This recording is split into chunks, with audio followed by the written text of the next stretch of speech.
and welcome to this episode of Musically Cogitating, a podcast about the relevance and importance of living in contemporary music of all kinds, and about how that music impacts our everyday lives. I am your host, Ciyadh Wells. Thank you, of course, for joining me here today, as always, like we have every other Wednesday. Any important and relevant links will be in the show notes. If you are enjoying this show, please subscribe on your podcast player of choice and share with a friend. I'm really excited for today's episode because it is the first episode in the Musically Cogitating Book Club. Yay! This is so exciting. It's really awesome. I wrote a short blog post on the Musically Cogitating blog about the inception of this book club and about this particular podcast episode. So it'll be linked. Please check it out. Let me know what you think. In this episode, you will hear myself and regular co-host Jess discussing The Revolution Will Not Be Funded Beyond the Nonprofit Industrial Complex, which is by Insight. And it is an incredible book, an incredible text. We do some intro, give some definitions, give some framing, and then we go essay by essay to give sort of an overview and a review. Our book notes / outline will also be published on the website and linked in the show notes. So if you haven't read the book, don't worry. You will still be able to kind of follow along and read our notes. And our notes have a little bit more detail than maybe we go to because we do a lot of discussion. A link to the Musically Cogitating podcast bookshop will also be available so that you can support the show. It doesn't cost you anything, but if you do end up purchasing the book through that link, then that means that the show gets a small commission. So without any further ado, here is the first episode in the Musically Cogitating Book Club. All right, so I have hit record. We are recording levels. Testing. So I learned about Insight, The Revolution Will Not Be Funded Beyond the Nonprofit Industrial Complex through a group chat that I'm in. And someone was like, has anyone heard of this book? And I was like, no. And this was before I started, coming up with the idea for what this podcast would look like the different types of modalities. But I often listen to this podcast called Bookworm, and it's where they read a book and they talk about it. But all of those books are in the business productivity space. And I think a lot of book podcasts are like that, or either they talk about fiction and stuff like that. Which is all great. I think because it is more difficult to talk about real life topics. I would agree. It's really hard.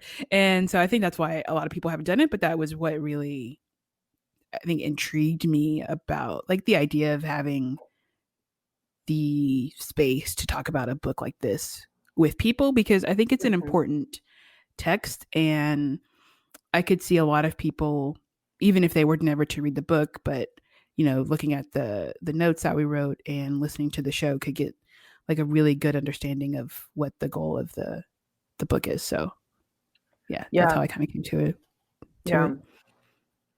No, I would agree with it too. And I think we are both avid podcast listeners. But I think in that conversation, in that realm of project management podcasts, business podcasts, I think what's really missing is the conversation about nonprofits a lot of the time in a critical manner. I having listened to a couple, business podcasts here and there, it's almost like people romanticize nonprofits.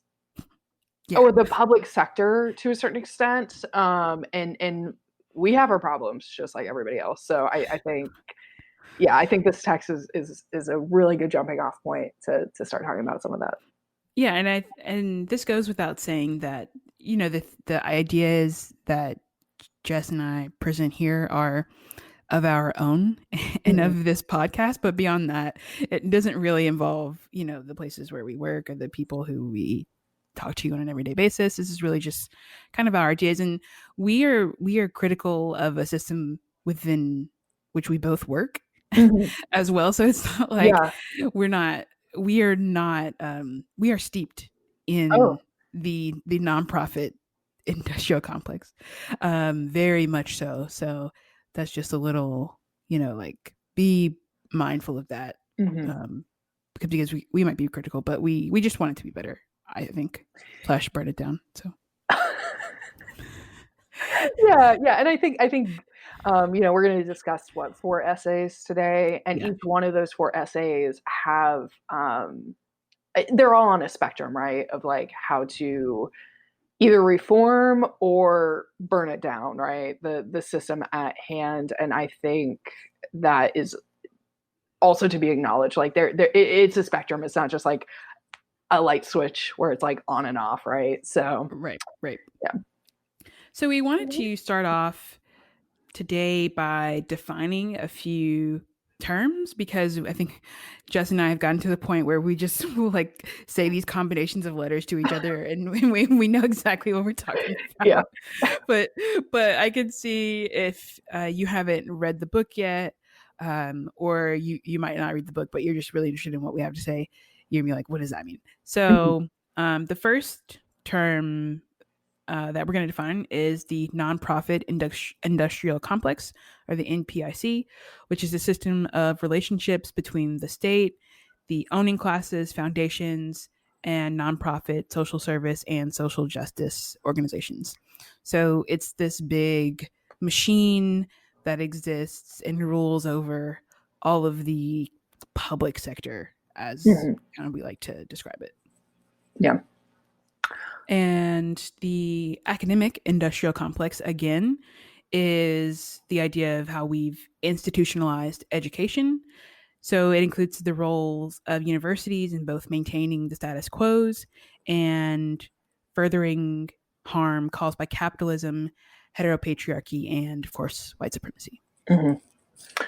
Yeah, and then in this book, those two industrial complexes, specifically the nonprofit industrial complex, is oftentimes talked about alongside the prison industrial complex and the military industrial complex. And those are both huge concepts that I think we'll have to have another podcast another time about. But those are both industrial complexes that gained power during the 70s and 80s to enforce neoliberal ideals, and both are systems of aggression, and specifically the normalization of aggression with white people in the US and economic structures to maintain elite dominance and power in all spheres of life. And both are complexes that rely on the exploitation of marginalized groups, both domestically and internationally. And then just kind of going further into that, neoliberalism, which we may reference a little bit later, is a form of capitalism that's dominated our US understanding of economic systems since the early 1970s. So, really, like Reagan era Reaganomics and Margaret Thatcher in the UK.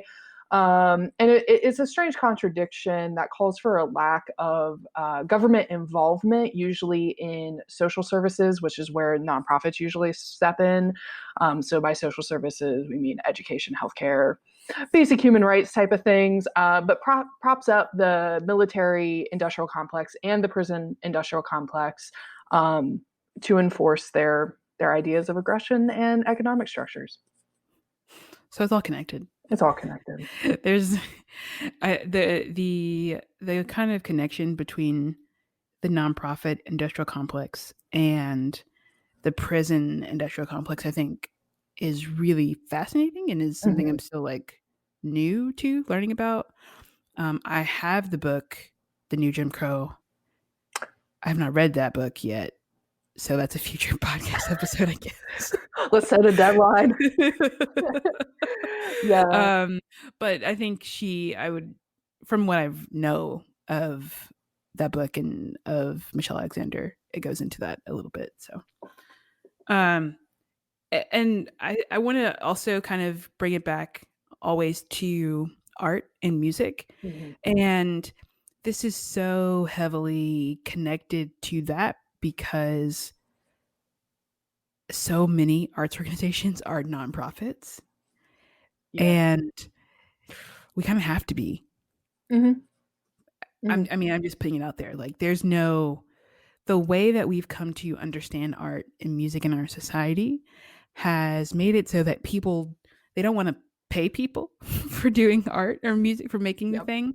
They don't want to support them by just, paying a livable wage and allowing people to create. So, we have to form these nonprofits, these groups who you can donate to receive a tax write-off.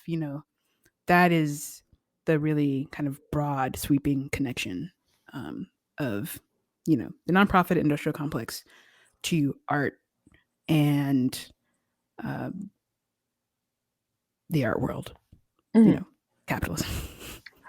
Yeah, yeah. And I think I don't know if we want to go through this like kind of chronologically like in the book, but yeah, something that's talked about a lot, I would say in all four essays, is this idea of foundations, donors, basically this like funding source making the trends as to what's like socially acceptable. And I think classical music and new music oftentimes really plays into that. Like, we're the acceptable culture, we're what is deemed acceptable, we're deemed what's okay, like this music's okay experimental music and this is not okay experimental music, that type of thing, kind of propping up those ideas. Right. And it's as you were saying, it's really, I think, relegated to classical and contemporary music because Mhm. in I I don't want to make assumptions, but in contemporary music, I don't think they have this problem. you know, Yeah. not so much. I mean, capitalism is a whole different problem. But you know, for instance, I'm just going off my most recent listening here. Megan Thee Stallion, like people feel okay buying her albums and like supporting her and like going to her concerts and like Yeah. it being okay that it costs money and that we know that we're like supporting her, but also like paying the execs at the record company and Hmm. whatever else. So it's just Yeah. a really interesting line that we've drawn in the sand between the different types of music. Hmm. This is worthy. I'm holding my Yeah. hand up, shaking. Yeah, over here, it's like this angel. The angel on this side is like, it's okay to pay art as commerce, and then the other angel is like, no, Yeah. art must be free, art for art's sake. So it's that. Yeah, yeah. And I think we'll probably talk a little bit later on about I think the last essay by Christine On brings up Oh, the idea, and I think in the introduction and forward brings up the idea that nonprofits should follow movements. And I think in the music world, we've specifically classical. When I reference the music world in this podcast, I'm usually talking about classical academic music. We've I think really lost that. Like we kind of do art for art's sake, or we're playing Beethoven for the donors, right? Like we're yeah. not Oh my gosh. following oftentimes any social movement, or if we are, we're acting as an individual, not as part of a movement a lot of the Right. times. Yeah. Right. Right. So just, I guess we can start chronologically and in the order of kind of how the book goes. And so, Incite Women of Color Against Violence it's an organization, and it began in 2002 with the purpose of supporting a movement of feminists of color, organizing against all forms of violence from interpersonal to state sanctioned violence. And, they kind of came to success largely through the support of foundations, which, Hmm. again, in this whole nonprofit industrial complex is pretty common. Hmm. Like there will be these people over here working on the ground, grassroots, and then not to be named large organization suddenly is like, ooh, we see them. We want to, quote, support their work. And then suddenly the organization is kind of in the spotlight. Mm-hmm. And so that's exactly what happened to them. And they became not supported by that organization who initially supported them because of their views politically on certain issues Mm-hmm. that, if I remember correctly, are intersectional, of course, but are not related to U.S. politics, which is what they. I mean, they are, right. Like, it's all related, Yeah. but it wasn't Doesn't play something. into neoliberal liberal Right, ideals. Yeah, right, yeah, a right, little bit more right. structural. And so, kind of the two goals with the book, and again, I just mentioned this, but these are essays by different authors, and they all offer a differing perspective. So, Andrea Smith, the person who I believe did a lot of the compiling and wrote the first Mm-hmm. introduction, she says that the goal of the book is to continue a conversation about how to think beyond state protected models like the nonprofit system for organizing political projects for social change. And then another goal is to provide a space for social justice organizers and activists to begin thinking of ways to build movements that either do not rely primarily on the nonprofit model or position themselves differently within the system. And I think the second part there, the position themselves differently, Mm-hmm. is a viewpoint that I think I'm toggling back and forth between. It's like, yes, I run a things and I'm involved in things that could maybe be nonprofits, but I don't want to be like the rest of the nonprofits. No, I agree with that, right? It's the whole like balance of, well, I work in the system, but I also want to work outside the system. And I think the essays, like the ones that they present, do a really good job of like, here's a way that you can work in the system to reform, but like your end goal, if that's what you're doing, needs to essentially be a radical change of the system. Like you can't just have a reformation mindset. You have to have a radical mindset to make the changes needed. So I it's hard. It's a hard mindset to really like, I feel like, internalize though when you are a director at a nonprofit. Yeah, You're like, "Oh man, okay, I'm propping up the system. I need to eat. I need to eat, but I want my healthcare and I need to eat." Like, Yeah, yeah, like it's really um it's challenging. And I think it's good that this book and this podcast exists for us to like have a space to talk about how murky it is. Like mhm, it's not clear. It's like what is the opposite of black and white? Gray, I guess. I don't know. gray. Gray. But it is so far gray that it's something that like needs to be considered. And I think this problem, I mean, I can't speak to NGOs, you know, Mhm. um, but the way that the book paints the picture is like it's the same worldwide, Yeah, more or less. yeah. So this is not exclusively a U.S. problem, or Mhm. exceptionally speaking. Um, Yeah. and she also gives in the introduction a really brief history Mhm. of the nonprofit system, which was ultimately created by these like mega rich people to exist in perpetuity. So for literally forever, Whatever. to support charitable giving in order to shield their earnings from taxation. Mhm. And I don't know, do you want to like explain? I think in the fourth essay, she kind of explains really well, like how that actually works.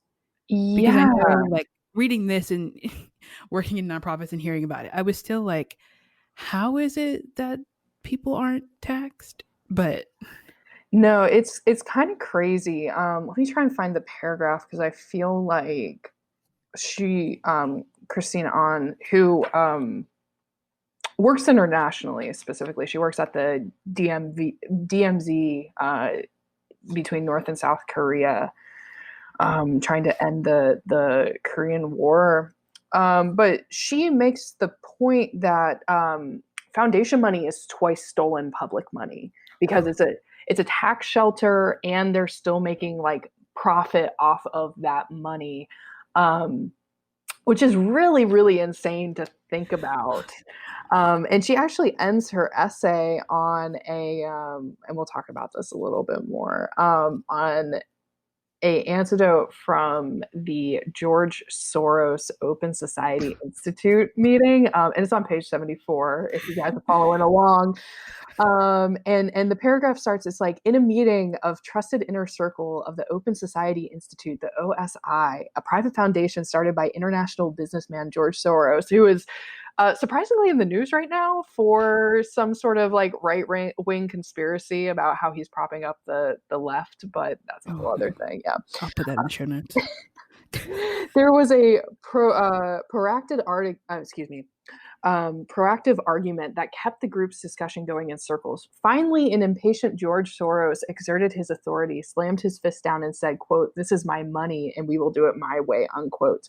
This interjection silenced the room except for a courageous junior member who raised his voice in objection to tell Mr. Soros, quote, "No, it isn't," quote, unquote. The young heretic went on to say, quote, "Half of it is ours. If you hadn't placed that money in OSI or another of your 25 foundations, sir, about half of it would be in the Treasury," referencing the U.S. Treasury. Well, right. The courageous staffer is no longer there, but hopefully Soros got the message, which I don't think he did. But yeah, I was looking at, this was like maybe last year, but I was totally looking at like some of the opportunities, like fellowship stuff that the Open Society has, and and after reading this, I was like, oh no. I mean, and that's not the only foundation that this book references that many of us heard of and in some ways tangentially benefit from. Mm-hmm. But yeah, that was just like, so basically the people are mega rich, and so that the US doesn't tax half of their wealth, which would still make them super wealthy, they start these foundations and put their money there so that it's not taxed. And then it sits there for forever and is slowly given out at a rate or at a minimum of 5%. But is it currently 5 or 6? It's somewhere between 5 and 6%. I think it's 5%, and that includes, right, administrative expenses. So that's rent and salaries, program-related investments, amounts set aside for future charitable products, and trustee fees, right? So it's not going into the community fully. Like that 5% is literally just for operations sometimes. Right. So 5%. The Decolonizing Wealth Project is lobbying. Another great book. Is lobbying for this to be up to 10%, so that organizations would need to pay out more of their assets. But I mean, I still think that's conservative. But what do I know? No, I think so too. Especially, and I think something that's really pointed out in this last essay specifically is foundations are making money off of public funds, which helps them continue that like idea of just existing until like just in perpetuity, like forever. So I think 10% is extremely conservative still. Like it's dismal. Yeah. So do you want to go to the first essay? And I didn't mention this at the top of the show, but we're going to split this book into 3 sections because the book is split into 3 parts. And so it was just easier that way. I mean, I personally would listen to like a 5-hour long podcast, but that's just me. And I don't think that we have the kind of time for that today. So we're going to split it up and we're going to make it a little bit more digestible, and so that you have time to read and kind of follow along in between. So the first essay is The Political Logic of the NPIC by Dylan Rodriguez, who is a professor at UC Riverside. And so, what are your kind of like overall general thoughts? Because I think we as much as we agree with a lot of the things, there might be things that we could be critical of. Mhm. In terms of like the things that people are suggesting, but also just like their delivery of their ideas. Sometimes it's a little like, Whoa, okay. yeah. So, Yeah. No, so I actually really like this first essay, but that was not my initial thought about this essay. Um, this is not an essay I would suggest to somebody yeah. just getting into this mindset who's not already, I would say, probably in like the socialist mindset, thinking about anti-oppression work. Because the introduction just like drops you right into Professor Rodriguez's mindset. And it's not bad. It's definitely worth it. Like, I think the rest of the essay is amazing. And I think this essay was the one that really hit where I was like, no, like, I, working in a nonprofit, am upholding a fairly, I think he uses the term like vicious system of state repression in kind of like soft repressive ways. So like we'll talk about that in a minute. But yeah, what were your thoughts, Ciyadh, about that? As I was reading this, it really took me back to like one of my early grad seminars. Mm, Like that's how I feel like this essay in particular felt. mm-hmm, Like it's very dense, which again is not a bad thing. mm-mm. But like Jess said, if you are not already really steeped in this work, like you will read this and then you will need to go like do something else and then come back like a year later. Yeah. And then it'll all kind of make more sense. Mm-hmm. But which is again, it's not a bad thing. I think it's definitely like a read now and then reread later. Yes. But yeah, you were definitely dropped into a thought process here. Mm-hmm. Mm-hmm. Which to be fair to Dylan Rodriguez, this is just an issue, I would say, with anybody on like in leftist politics, in anti-oppressive work, is we get into an education loop, which I think we've talked about before. And it's just a continual like, go read this pamphlet, go read this book, go read this. And it's really hard to like onboard people who are not finding their way here. So like, or who haven't already like kind Mhm. of who aren't already with these politics or with these political ideas. So I'm not coming at him for perpetuating that continual issue. Like that's something that we're gonna have to address Right. I mean, we're eventually. reading a Yeah. book. Like, Yeah. like, I mean, granted, we are talking about it, and we will Yeah. publish, um, our. I didn't ask you, but if we can publish our notes, because it's something I kind Yes. of wanted to do, so that people can feel like these issues are approachable. Yes. Because it's really hard It is. to understand something and to want to understand it more, and then you understand it and then you get critical of it, but then it's like part of the way that things work. So it's just like it should be more accessible. Mm-hmm. Mm-hmm. Not everything has to be, and this is hard, right? Like the level of accessibility is something else, but you know we just want to make it so that people understand if they want to. I think that's what I'm getting at. Yeah, yeah. No, I think you have to have multiple points of entry. I think that's really what we're Right, getting at. And then if you want to right, read the right. theory, read the theory. But if you want to be a comrade, you can be a comrade just like being able to read some Reader's Digest notes. So, chill. That's fine. Yeah. Um, so the points that he kind of makes are again that the NPIC and the PIC feed into one each other and essentially enable one each other. So again, like what Jess was saying, the vicious forms of state repression. And I think I was listening to Edgar Villanueva, the Hmm. ED of Decolonizing Love Project and the author of the book, talking about how this not to be named foundation made all of their money from like coal and oil. Hmm. And that could be several foundations. So I'm leaving you there any options. But they how they make that their money from that, and then the way that they continue to make money is like through investments in services that they offer to prisons. Mm-hmm. Like it's very complicated. It's complicated, but not so complicated. But anyway, so they have these investments in prisons, which charge people an exorbitant amount of money to like make a phone call Mm-hmm. or whatever, or to like make a computer or something that they use. It's like $7 a minute.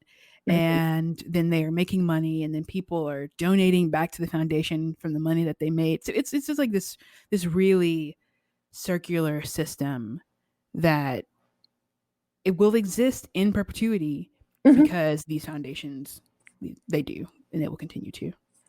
Yeah, yeah. And I think on top of the financial conversation, something that Rodriguez brings up is this idea of kind of white civil society and kind of like the way it feeds in culturally to each other through normalization of ideas. So, kind of like point number two that he makes is like the MPIC upholds and pushes an ideal of white or multicultural freedoms through the idealization of reform and not radical infrastructural change. And they kind of do that through multiple things. So there's a bureaucratization or bureaucratization. They create bureaucracy Yeah. um, around social change and dissent. So they start creating hierarchical systems for activists to become in which to work.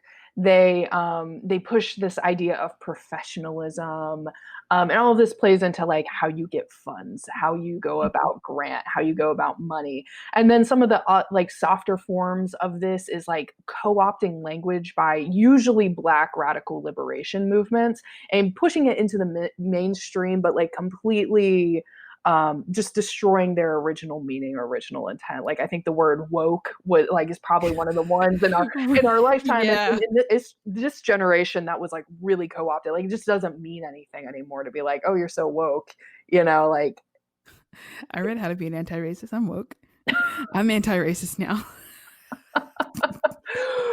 Which we can also talk about because he talks about policy reform and not Right. radical structural change. Right, right. So, I also wanted to bring up this quote that you had pointed out to me, and that I, of course, underline, which is the very existence of many social justice organizations has often come to rest more on the effectiveness of professional and amateur grant writers than on skilled, much less quote radical unquote political educators and organizers. Mm-hmm. So it's this idea that unless you are educated in a certain way, or you belong to a certain type of social class or social circle or something, that you're not professional, and therefore your organizing work does not benefit or should not benefit from said foundation's money.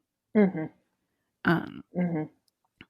so Yeah. it's just, there's so many examples of this in our world. I think grant writers understand this more than anybody, and I don't do as much as some people, but like I totally see that of like people are reforming their policies or mincing their own words in order to write them down on an application in hopes that their organization and their work is like important enough that said foundation will give them their money. And Mm-hmm.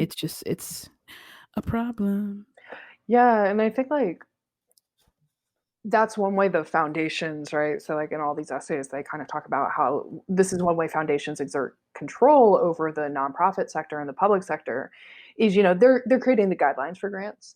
And, you definitely hit on the whole idea of you're creating you're mincing your words a little bit, right, to like fit the grant writing, but in the most extreme cases you're actually really kind of restructuring the way you're going about your on the ground programs. And I know you and I have seen this, Mhm. like where a teacher on the ground is saying, I need this. but it doesn't fit what the funders and the donors want. It doesn't give us the stats, Mm-hmm.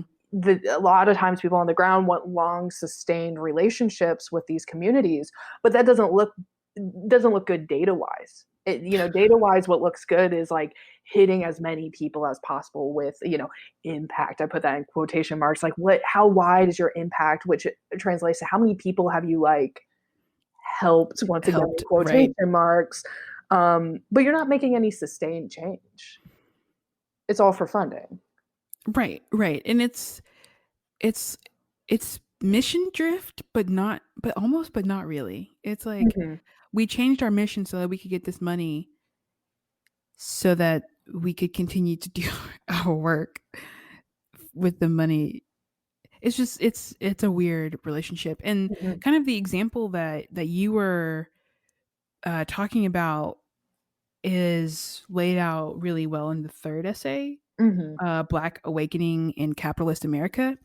And it is so interesting to me how these foundations have really co-opted, mostly in this book so far, mostly black led organizations. Yes. It's Yes. not it's not on accident for sure. Mm-mm. I think it goes back to, I'm going to say this S word, I'm going to say slavery I would and agree. that control Yeah. and and that like that need to control and to continue to colonize. That was my Black Panther accent. Like that need is still there, and Mm-hmm. it was such a part of the civil rights movement, and it was kind of scary to read that and to feel like, oh, Mm-hmm. that's what was happening. And Yeah. I see so many of the effects, especially the parts about like political education, like canvassing and voting and being politically and Mm-hmm. civically engaged, as not accidental, but No. as like an agenda by, again, not to be named foundation, to control their own political agenda, which was Yeah. essentially to keep things calm, right? Like Mm-hmm. we're gonna side with an organization who just left enough, but that if we give them enough money, they Mm. can become more moderate, Yeah. Yeah. So, Well, and like let's not mince words. Like most foundations, if not all foundations, are led by I think I can't remember which essay says this, by white, middle-aged, usually white men. It's like 77% white men. White women are starting to come into yeah, that space. it's So like so white 90% people. white. Yeah, 90% white. Um, or wait, 90%, 97% white or something like that. Like even worse. Like, and you brought up like, yeah, of course they want to control black bodies. Like that is the narrative of America, is controlling black, indigenous, brown bodies. And I think the third essay from Robert L. Allen, who was like on the ground during the civil rights movement, I don't know, that essay was probably the clearest example of this whole, I am scared of the structural change that you're calling for, specifically like, the Black Panthers, Black Hmm. liberation movement, which is mostly centered around socialist ideals, Black Marxism ideals, tearing down a capitalist structure that is exploiting most people in America. And let's make you more moderate because it makes me as a white person, rich white person, be able to hold power. It makes me not feel threatened, basically. Um, and then what is even more insidious, I don't even say even more insidious, but what adds to the insidious nature of that for me was seeing how they changed the definition of success, right? Like Yeah. they changed the definition of success from these huge structural changes in our society that should be, very socialist, very Marxist, into Black capitalism. And I see that on all levels. It's like, oh, well, Black led businesses, women owned businesses, you're just perpetuating the exploitation Hmm. that you were trying to get rid of in the first place. Yeah. Oh my gosh, I see that Yeah. so much. Yeah, I know. I mean, And even like, same with us, right? Like, yeah, like I'll see like calls for scores or calls for mhm, opportunities that'll be like must be X led thing or mhm, must benefit specifically X group of people. And I don't know, that's hard because I do think that organizations have missions to benefit a certain group of people for a reason. Like mhm. no one like we don't just have like women's rights organizations just because. Yeah, Like it's because women have been disenfranchised and and all that stuff for uh eternity, forever. the entirety of forever.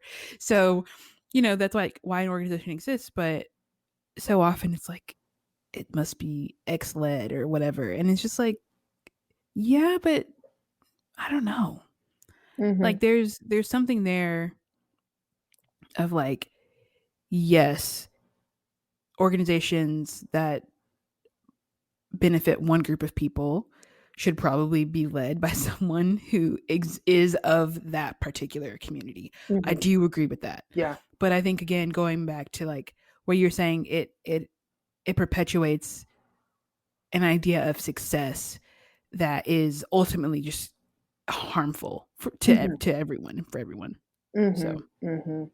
Yeah, and I think what the third essay, and I would say like maybe the first essay kind of skirted around is that idea of success that's within the capitalist system or within neoliberal ideals.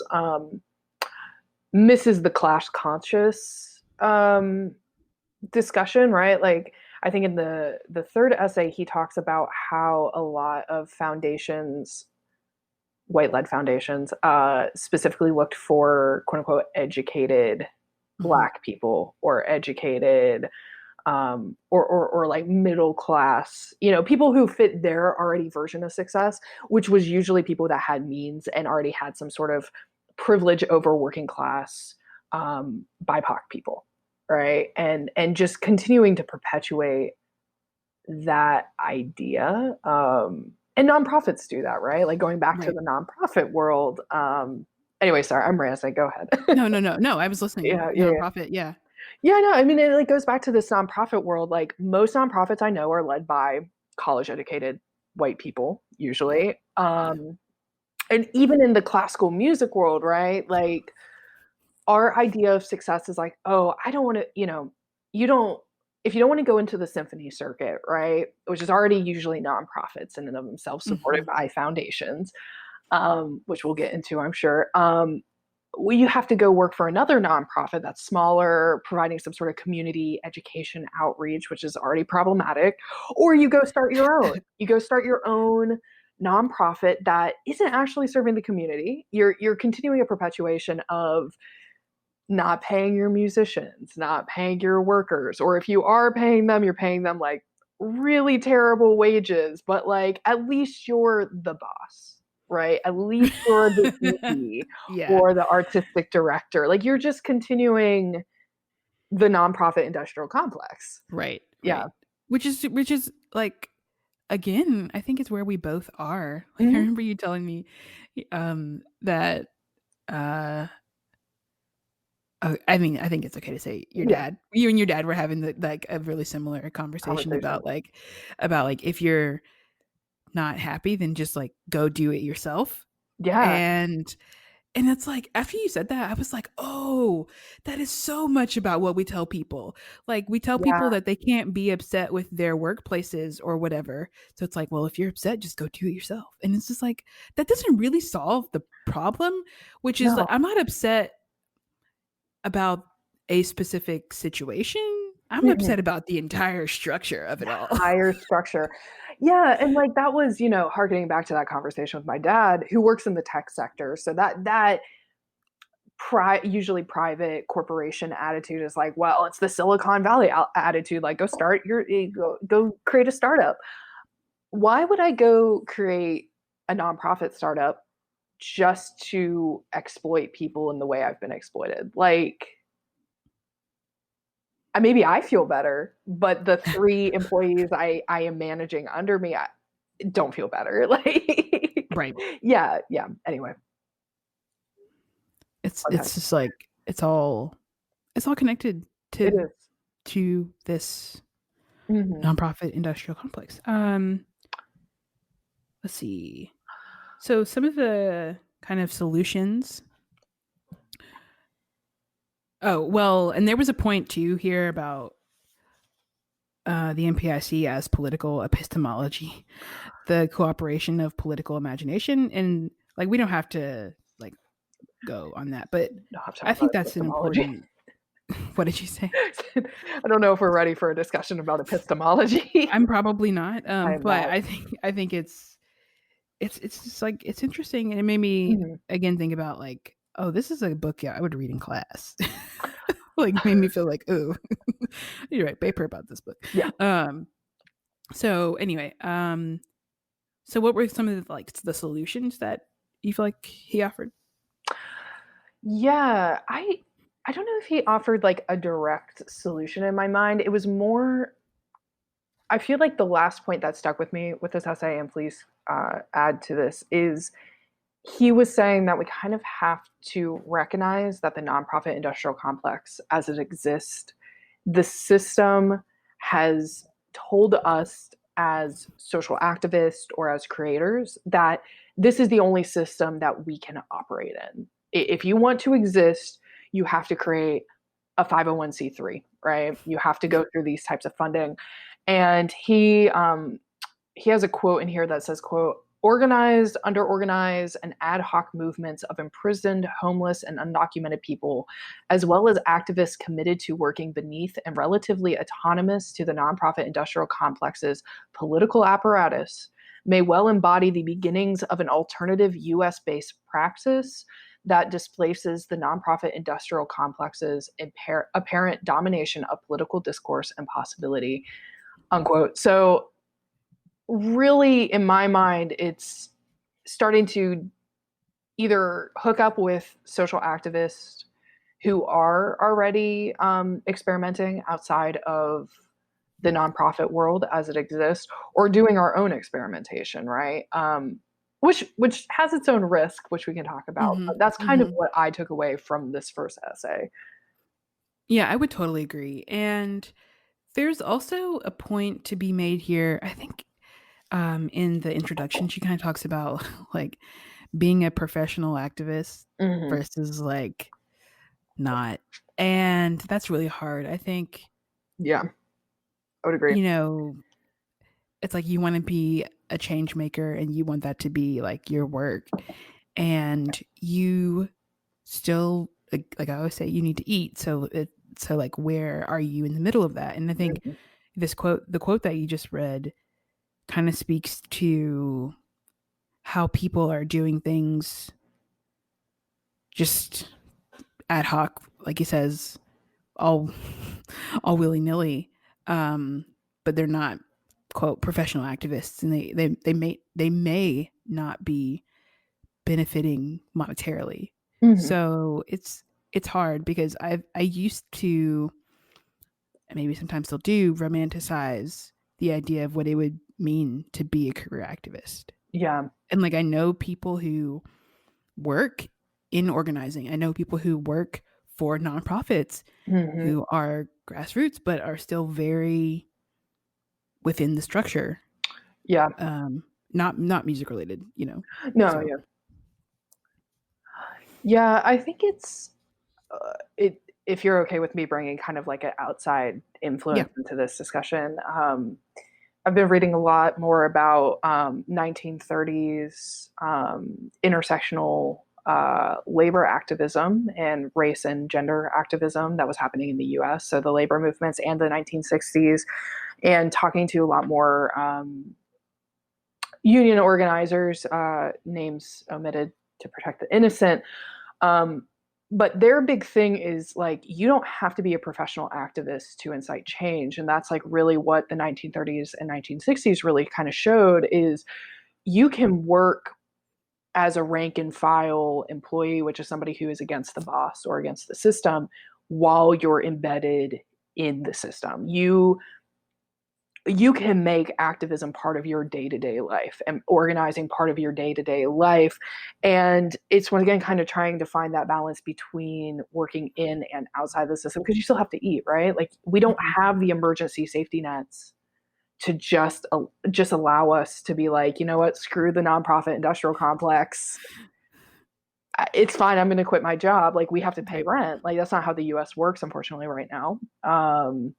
So I've really been finding inspiration in those particular movements. Anyway, we can talk about that later. That's beautiful. Yeah. So, Sorry. so no, it's good. It's good. So the second essay is "In the Shadow of the Shadow State" by Ruth Wilson Gilmore, and Gilmore is professor within, is it CUNY? Is that how I say it? Yeah, I think it's So cool. CUNY, the City and University of New York, and is the founder of the group Critical Resistance, from Mhm. who I received an email newsletter from this morning, and I was like, oh wait, I did too, and I was like, wait, I recognize that name, and then I was like, yeah, I wait, was I like, oh read your yeah, essay.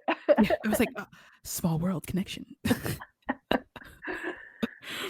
um, yeah, what she's really getting at is answering questions about like the very existence of a nonprofit industrial complex. Like, Hmm. is it real? Does it exist? Because remember, these are individual essays with people who are not writing off of each other, but Hmm. it's a collection. Um, and she does this kind of again by giving some history um, about the connection between like industrial policy and military, and the military industrial complex, which I think we defined, if I'm not mistaken. I think so. Um, but seeing how like that's really is all connected Hmm. to one another, and they they spend so much money, um, So much money. amounts of money that I cannot fathom. I think at some point amounts of money just become fake. They're, they're like, this is Right. going to cost $5 trillion, and it's like, but no one actually has $5 trillion. Like, we just make this all up. Hmm. So like, how about we just make it up some more, and like give people living wages and all that stuff, and pay artists and support art, and like, whatever. But What an idea. But then people would have to depower themselves, and the system will never cannibalize the system, right? Like, right. yeah. I think what I really liked about this essay, now that it's like coming back to me, I blame it on COVID-19 brain. The quarantine brain's real. Oh yeah. Is she ends the essay on some examples of people that she thinks are kind of that were subverting the nonprofit industrial complex, but does not shy away from the point in which the nonprofit industrial complex kind of creeped into their organization, like the point of failure, and brings up specifically like a radio station in the San Francisco Bay Area, some urban anti-racist activism in the South, specifically during the Jim Crow era, and really kind of outlines like what made them successful. And it was a lot of, I mean, I don't think this comes as any surprise, like bottom up funding, right? Is Right. Right. mutual aid, right? Like, we talk about Right. that a Right. lot out on the outside. The establishment of short, midterm, and long term goals within like a loose confederation or coalition of non-nonprofit organizations that are outside of the industrial complexes that we've been Mm-hmm. talking about. I don't know, it gave me like a much more hopeful, like, it almost gave me like playbook vibes. She was like, this was like the playbook Yeah. of civil rights leader. I think she brings up yeah, she brings up the Montgomery bus boycott. They worked totally outside of the nonprofit industrial complex and achieve some of their goals. Which is amazing to think about, Right? because history paints it as such a um organized in the way that like a nonprofit would be organized, Yeah. right? Like, Yeah. but I think too, what she's maybe saying, or like really displaying, is that you can be organized but not be a nonprofit. Exactly. Yeah. Because and then but also too, it's not bad to be a nonprofit, but it is if you're playing into the system. Yeah. And every organization, it doesn't do that, but a large majority of them do. Hmm. So Hmm. but yeah, the Montgomery bus boycott, like, so much history there. It's so much history, and well, and it goes to show how whitewashed. I mean, let's be real. How whitewashed U.S. history is. It's like Rosa Parks sat on a bus, and that's it. That's like all they teach you. They don't teach you like. So there were three organizations that, Mm-hmm. and I really want to. It really just hit me how organized, complex, but how well thought out um, this particular activism was in 1955. Let's see here. Yeah, she says, okay, so there were three key political formations that were involved. So there was the Dexter Avenue Baptist Church, the Women's Political Council, and the Montgomery Improvement Association. And each filled a different role, and all three were funded from the bottom up. The Women's Political Council, which comprised of grassroots thinkers, including activist scholars, crafted the plans and maintained a low profile during the execution. The Montgomery Improvement Association organized carpools that ensured boycott participants would be able to get to and from work and not lose their jobs or neglect their households. And the Dexter Avenue Church served as a staging ground and the place which principal rhetoric of equality and fairness emerged in the form of thrilling speeches by the young Martin Luther King. Um, it's just like there was a planning committee, there was a dissemination and communication branch, and then there was the emergency network, which I think oftentimes we forget about. Like in 2020, we're like, we want to do all these big collective actions, but where is the carpool, so to speak? Like, how do you, we Yeah, still got to yeah. pay our rent. So, like, where's the emergency net for people to do this big collective action that we want to do and keep it sustained, right? But yeah, it really struck me how well organized it was. And it makes me think about, again, how we are always talking about in our various projects that I think will all just one day be one big thing. Probably. Um, but how we want to focus on like community Yeah. and of like aid, and Hmm. like that's what they were doing. Like, you had a ride, you had somewhere to sleep, you had food, and sure, the money came from somewhere, but like no one really was thinking about that in the same way that Yeah. we do now. As like it was like people were, I'm assuming that it's like people were donating money, but like it was just like that's what you did, like because it Yeah. was community and that's what you're supposed to do for a community. And Yeah. like I think some people in the new music community are that way, Hmm. and Yeah. I think some of them aren't. Like Hmm. it's a weird like mix of things, because people are like support me, and then they like don't want to support anyone else, and it's just like with that you can't have both ways. Like Yeah. you have to support people I mostly because it's the right thing to do, but like if you want them to support you too. You got to show up, right? Right, Yeah. right. Yeah, and I think yeah, going into the kind of music, classical music, and new music nonprofit world, we don't think about like resource pooling, and we also think about funding from. I don't really know any organizations that are thinking outside of external donor or foundation based funding, like grant funding.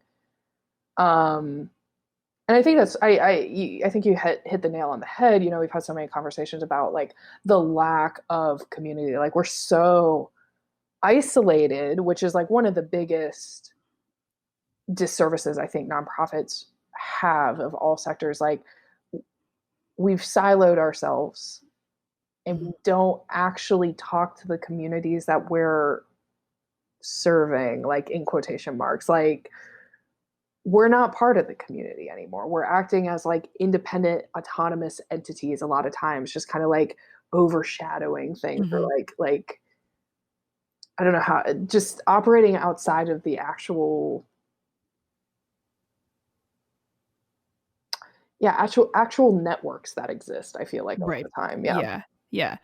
And I don't know why you maybe think of this, but nonprofits, I think the initial or the over like arching ideal is that nonprofits, aside from like Hmm. performing arts ones, really exist to like fulfill a need that the government just won't. That's something that we haven't talked about. Yeah. Yeah. Yeah. Yeah. Yeah.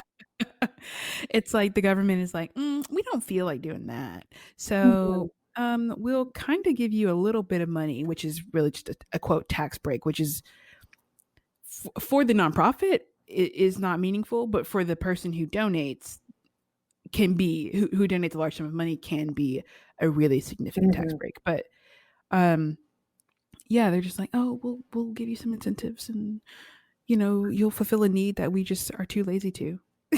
like that's Exactly. kind of what happens. Well, and that's definitely something in all the essays that were hit upon, right? Like, we talked like at the beginning of the episode, neoliberal ideals, right? The government pulling out of social services and then nonprofits filling that need.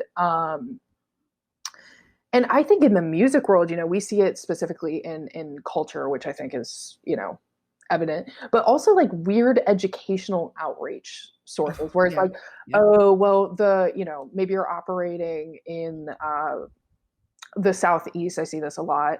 And, in rural states, there isn't a good band program or there's not a good orchestra program. So this nonprofit's going to step in and fulfill that need. Hmm. Hmm. Um, but it's oftentimes done very shallowly. It's not actually helping the community at hand. It's helping some sort of ideal that either the nonprofit board of directors, executive directors, or the foundation thinks is important for the community.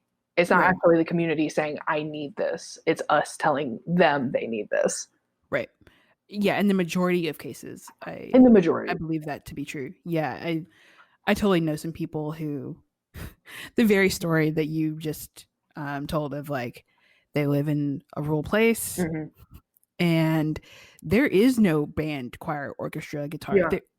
Like music programs do not exist without their nonprofits, and Yeah. so I think that's one of the few ish cases where like the community is asking for a thing Hmm. to be there because again the government just like refuses to provide. Yeah. And I think you might be listening to this and be like, well, what is the government supposed to provide? And my answer is like everything, I, but everything to like, yeah. I mean, they don't have to provide me with I don't know, whatever creature comfort that I'm like super into, like I don't need cold brew. caviar. Yeah. But You said caviar, me I don't cold need brew. Listen, coffee is a necessity. Yeah, if you haven't guessed, I mean, I am definitely a red-blooded socialist. Like, let me address my bias. In my opinion, the government needs to be providing universal basic assistance, universal health care, Mhm. quality of life things. So we're not just surviving, that the population is thriving. We don't need to be in this perpetual cycle of I work 60 hours a week, still can't afford to feed my kid, still can't afford rent. My entire life revolves around working. Like Mhm. that's where I am politically. So Right, and I think I'm right there with you. yeah, So, that's just yeah, that's just kind of our like, disclaimer. yeah, we really do feel like the government should be doing more. Yeah, and culture Um, should be included in that. In right, my yes, opinion, and it is in other countries. That's it is.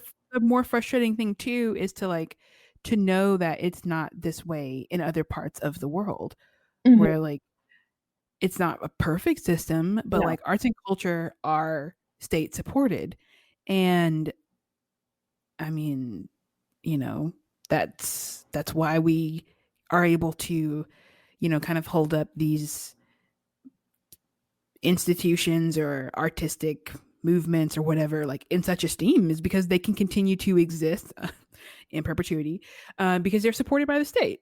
Mm-hmm. Like Mm-hmm. Mm-hmm. whatever museum in France is state supported. It's not a nonprofit that relies heavily on a board of trustees to fund it. Yeah. So like it can continue to exist. Mm-hmm. Mm-hmm. Well, and I think, it opens up a question, specifically with arts and music and in the States. I hear so many people be like, well, why is it even important? Like, culture has the ability to normalize progressive ideas and what we would deem as radical ideas. There is no coincidence that I saw more LGBT representation in 2001 to 2010, and it became normalized in my household to the degree where I was able to have a conversation with my parents. And my brother was able to come out as bisexual, and it was easier because it had been Mhm. normalized via culture, via television, via art, via podcast, via media. Um, and I think it goes to show like why foundations, why the elite are so intent on controlling cultural centers a lot of the time. Because if you can control the normalization of ideas through entertainment and through culture, um, you don't have to deal with progressive radical ideals in 10, 20 years down the line. It just kind of helps maintain the status quo, right? Right. So maybe that's probably another podcast for another time. It But is. And the good thing about podcasts is that we can do as many of them as we want. yeah, There was this, sorry, I'm going to go on go for a ahead. little, Yeah. just a minute here. You're talking about like normalization of Mhm. representation. There's this Ritz cracker commercial. Have you seen it? Where it's like I just saw it yesterday. But it's like a holiday commercial and it's like so diverse and it's so sweet and there's someone there who is like putting lipstick on and they have like an earring and then they go to like a chosen family kind of like Oh Christmas yeah. holiday gathering Yes. and it's like everyone's there and everyone's happy and it's really queer and it's just like oh my gosh like what happened in 2020. Right. Right. Yeah, and I'll link the commercial so that people can watch it, but it's just like, oh, and apparently there's like a I'm sorry, I'm just gonna one No more thing. good. Um, there's like a Lifetime movie with 2 gay guys, like a Lifetime Christmas movie. Gasp. Oh my god. So it's just like, again, this like culture art is like pushes those things forward It in does. a lot of ways to like the mainstream, right? It does. Um, It does. and mainstream, if it's whether or not that's like good or bad, I ultimately think like it's mostly a good thing. So Yeah, yeah. Well, and I think, bringing it back into the nonprofit industrial complex, I mean, we've seen this in arts organizations that we've worked for that are nonprofits. The artistic director or the musicians or the conductor want to put on X program that's mhm. usually a little bit what would be deemed experimental or radical, and it's really not, but to the donors it is. And we've all seen these visions that would be helping this kind of normalization be cut down into something that is acceptable and palatable for usually the white rich elite that don't want to have to face the normalization of these, or honestly face their own prejudices. Like, Right. let's even go back one step. Like, they don't want to have to be confronted with their homophobia or their racism or their sexism. um but yeah, It's all relevant. It's all it's all fine. relevant. So the next essay is from Black Awakening in Capitalist America, and that's a book. Yep. The name of the book is again Black Awakening in Capitalist America, and this was written by Robert L. Allen. And I don't have too much to say other than like this is an important essay to read Yeah. because it gives a really good overview of the history of like the 60s and the 70s and like black liberation movements, and how those movements were largely co-opted by uh what is it, left of moderate ish foundations. Mm-hmm. Like what we talked about earlier, the foundations would find, often these black radicals, and they would be like, "Oh, we'll give you money if you do X, Y, and Z," and Yep. then it just kind of like snowballed Mm-hmm. into a lot of the situations that are described here. Yeah. So, No, I would agree. I think we hit on a lot. If I had to recommend one essay, I think out of the four to start with, this would be the one to start with, in my opinion, just to like center yourself in the history. right. So I would like definitely take a look. It's a very like easy to understand and digest, Mm-hmm. simply because it's a retelling, and I think Yeah. it just really goes to show how much money influences things, like how much power there is behind the dollar. Yes. Like it has the ability to completely change a social movement in an entire city. Mm-hmm. The one that is referenced here is Cleveland, Yeah. um, and how like these organizations again would essentially protect themselves by and supporting radical organizations, and then moving them to more center, and then trying to kind of like keep the calm Mm-hmm. broadly in society, Yeah. so that the foundation doesn't get found out, or they don't lose their assets, or they stop making money, because they need to continue to exist in perpetuity. So Yeah. And I think going off of the money thing, like the one last kind of kernel that I really internalized from this essay, like, like when you know something, but like then all of a sudden it like hits in your soul. He talks about how basically given this apparatus of success in a capitalist society, which is money, right? Like mhm. you can be a marginalized group, have money, and then exploit your fellow people in that marginalized group, right? And like Right.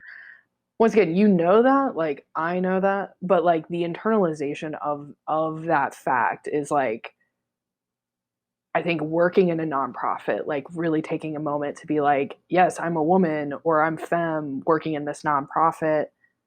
I can still exploit other women by Hmm. this Hmm. apparatus of quote unquote success. And just really looking for those areas that's happening. Anyway, but yeah. Yeah, Yeah. yeah, like our identities don't absolve our No, future wrongdoings. Like we are not perfect no. individuals. We are trying to be better, Trying to be better. but we are definitely not perfect. Yep. So, um, okay, is there anything else that you wanted to kind of mention about that? Just go read that essay. It's good. Okay, It's easy. cool. So the fourth and final essay that we're going to talk about today is Democratizing American Philanthropy. And this is the one we referenced a lot at the Mm. beginning. It's by Christine On. I'm hoping I'm saying um, her name correctly. And overall, she gives just a kind of play by play as to how foundations work, Hmm. which I think, even for people who work in nonprofits, and probably some of the ones who work at foundations too, it's like really difficult to It understand, is.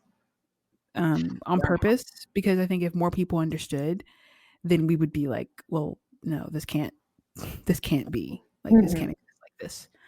Um, so yeah. Yeah, I agree with that. And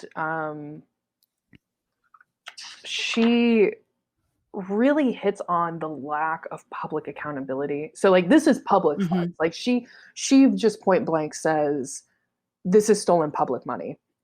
But because it's not in the public eye and there's such a lack of oversight, how much a lot of foundations can get away with. And then she makes the nuance argument as well that like conservative foundations are more successful than liberal foundations, which I think is another really important conversation to have as well.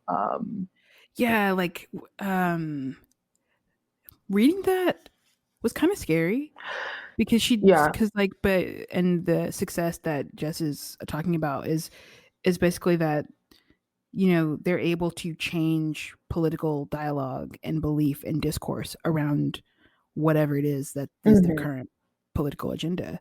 Yeah. And they do this through foundations who fund think tanks and give scholarships to kids at schools and support networks and I mean any number of just really large sweeping things that you wouldn't think could have such an effect on our like political lives or our lives in general. But Yeah, no, I agree. And like, I think going, just building off of that idea. So I think this book was written in what, like 2007. So it's Mhm. about 13 years old. I think we're coming into the time where we're really seeing kind of the outcome of political, or excuse me, of conservative foundation kind of supremacy in that sphere, where culturally speaking,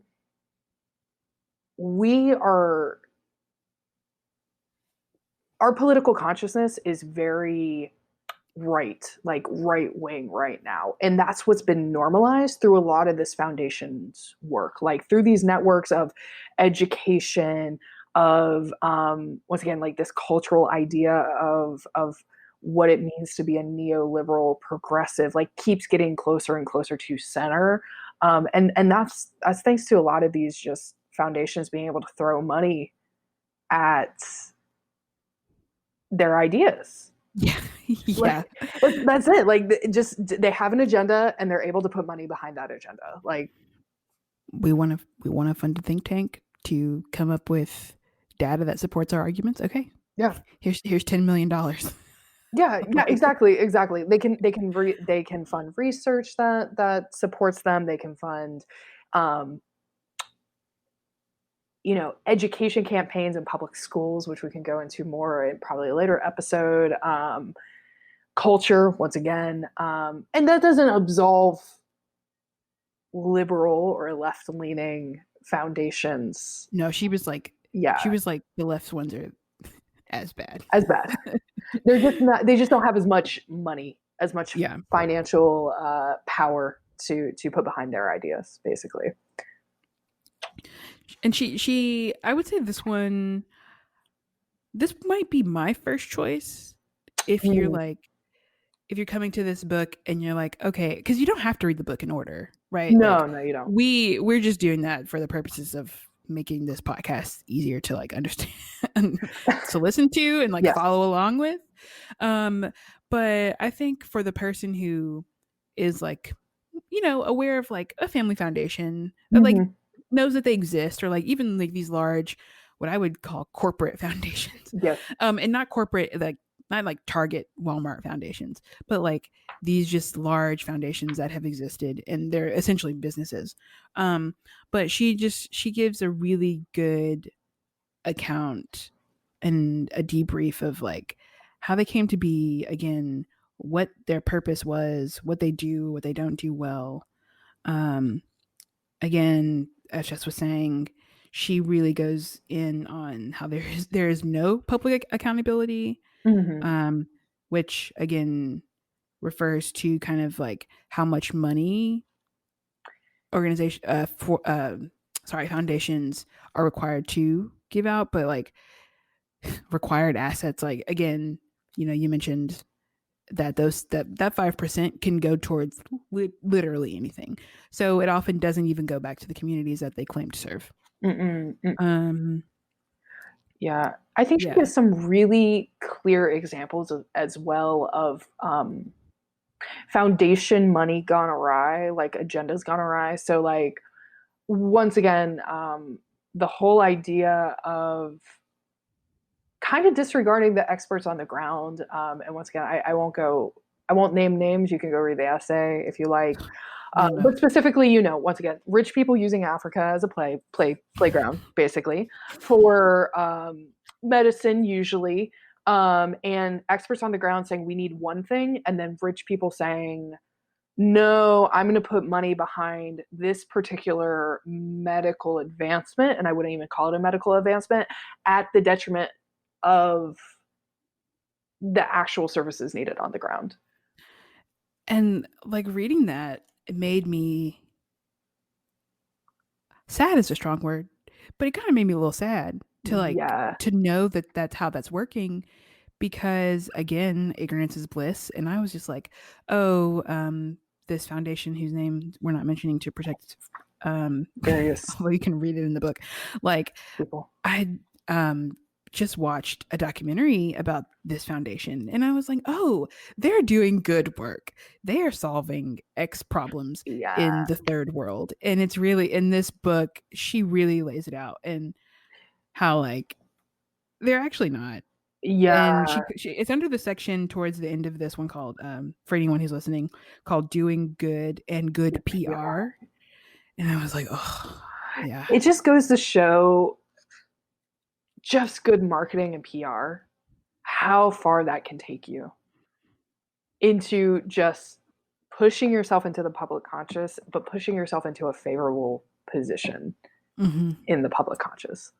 Because I'm pretty sure I've donated money at some point, thinking I've been doing good to this specific campaign because that was the narrative that was given to me, right? Like, yeah. Yeah, so it's just like, well, he got me there. So her kind of like again, just to tie up this particular essay, her conclusion kind of has like 3 points, Mm-hmm. or like 3 things that we should do for this not to be a problem. Because her goal isn't to burn down the NPIC. It's just like that we need to make these changes. So the first of them being that, of course, they should pay out more. The second of them being that they need to be again more regulated by the state. Um, and the last one is that people just kind of need to like do better and there needs to be a major paradigm shift around foundations, donors, and all of that. Like Mm-hmm. the way that we think about philanthropy has to change. Yeah. So, Yeah. She definitely takes a more reformist approach than a yeah. radical approach. But I don't know if that's her end game, to be honest. I think that's like, if you have to do something now, this is what I would suggest you do on the road to Mm-hmm. structural change. Yeah. So, okay. So lightning round.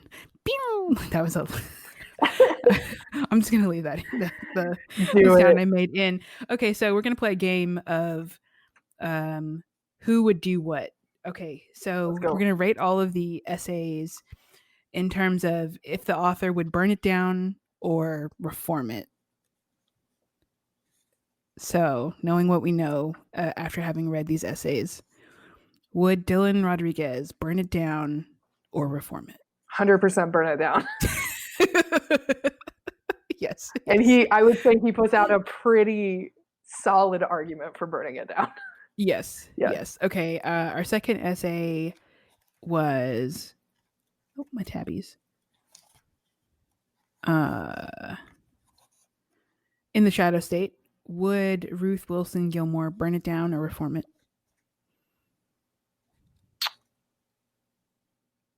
I think she would have a goal for reformation in the short term and then slightly burning it down in the long term.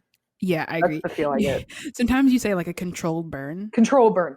and I think that's what hers is. Whereas Dylan is definitely like, no, let's just burn this down now. I'm Just seize the ready for this means. to be gone. And then the third essay, Black Awakening in Capitalist America. I think he saw a really, I feel bad, man. Like, he tells such a cool, like, not even cool, like, he tells the story of like people working before the nonprofit industrial complex was like really a thing and then saw it become a thing. Mm-hmm. So I think he would like go back to before it was a thing. So burn Right. it, control burn. Control burn. I would say control burn. Yeah. And then, as we discussed, democratizing American philanthropy would probably be more of a reformationist Yeah. idea on maybe on a way to a burn, maybe not, but yeah. So that was that was our lightning round. Pew, pew, pew, pew. Thank you. You don't have to agree with me. No, totally disagree with us, Yeah. and you can send us an email. You can DM us on Twitter. You can. I mean, you can send me an email. Yeah. Yeah, I'm on Twitter. I'll respond. Yeah, we're on Twitter. We're on the internet. So thank you again for listening to us talk about the revolution will not be funded beyond the nonprofit industrial complex. We will be doing part 2 Yes. sometime soon. So it'll be the same kind of thing. If you want to read along with us, I will announce in all places on the internet where you would find information about this show. I will announce when that'll be out so you can have some time to kind of look at it. But the next part, the theme is nonprofits in global organizing. So maybe that'll give us more of the global view that I was kind of looking for and hoping to get. Teasing. Yeah. Gotta have that international solidarity. Cool. So, yeah, what are you listening to? What's your music recommendation of the week? Oh, that's a good question. I've honestly been reading more than listening this week. That's fair. I just got another book about philanthropy and cultural imperialism that is also referenced in the book. So I've been working through that, which is like much more dense. Yeah, it's intense. And then I don't know. Let me take a look.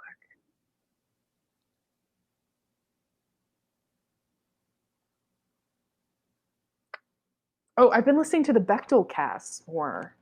Do you listen to the Bechtel cast? No. It's it's good. It's like a little pop culture-y, like going through movies if they, you know, have women talking to other women, not about men, basically. Like, but it's by like two comedians, and they bring on great co-host. And if you need something that's like kind of lighthearted, but still, I don't know, talking about societally relevant cultural things, highly suggest the Bechtel cast. How about you? Cool. Well, I have been listening to, and maybe this is kind of trashy, but for other reasons, not because of the music. R plus R equals now, which is like this album from 2018, or like a super group of Robert Glasper, Terrace Martin, and that group of people. Love Robert Glasper. I know. And I say that to say, like, he's not my favorite person. No. He's definitely on that list of people like John Mayer, who I don't know that they're like the best people. They're definitely worse people. You know what I mean? Yeah. Like, there's definitely a spectrum of like people that I will and will not like quote like consume their art. Yes. You know, like Bill Cosby, hard no. Yes. Michael Jackson, hard no.